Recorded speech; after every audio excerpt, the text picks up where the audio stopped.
Pourquoi je suis plus dans l'appellation? Ça s'est fait progressivement sur maintenant presque 15 ans.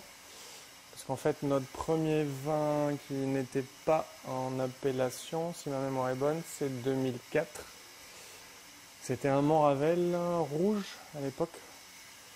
Et donc ça a été notre premier, à l'époque c'était des vins de table, voilà, 2004. Ensuite ça s'est multiplié avec les blancs, Acacia.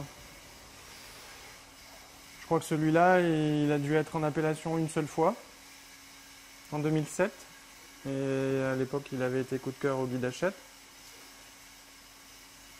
Et je crois que c'est la seule fois où il l'a été en appellation. Après le reste, il a toujours vécu sa vie en vin de table et puis maintenant en vin de France. Et puis sur les rouges, ça s'est fait plus progressivement. La bascule, elle s'est faite, je crois, sur le millésime 2012, si ma mémoire est bonne. 2012 ou 2000... En 2013, on était déjà en vin de table. Alors ça fait un peu mal au cœur d'être classé 20 de table au début. Oui et non, en fait.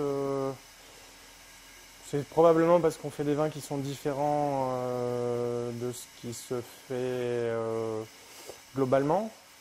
Et probablement surtout parce que ce sont des vins qui sont différents de ce qu'on attend d'un vin de Bergerac. Donc du coup, ils sont plus dans l'appellation.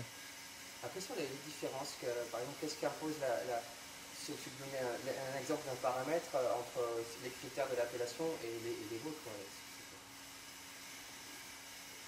Bon, en fait, là où ça pêche, entre guillemets, c'est essentiellement sur le côté dégustation. Parce qu'en fait, au niveau des paramètres techniques, les critères qu'on s'impose, nous, sont très largement au-dessus de ceux de l'appellation. Si on prend ne serait-ce que le rendement, celui de l'appellation est entre 60 et 65 hectolitres par hectare, et nous, on tourne en moyenne à une trentaine d'hectolitres. On s'impose des durées d'élevage supérieures à 2 ans avant les mises en bouteille, alors que c'est même pas dans le cahier des charges. Il y a un ensemble de paramètres où on est entre guillemets plus exigeant.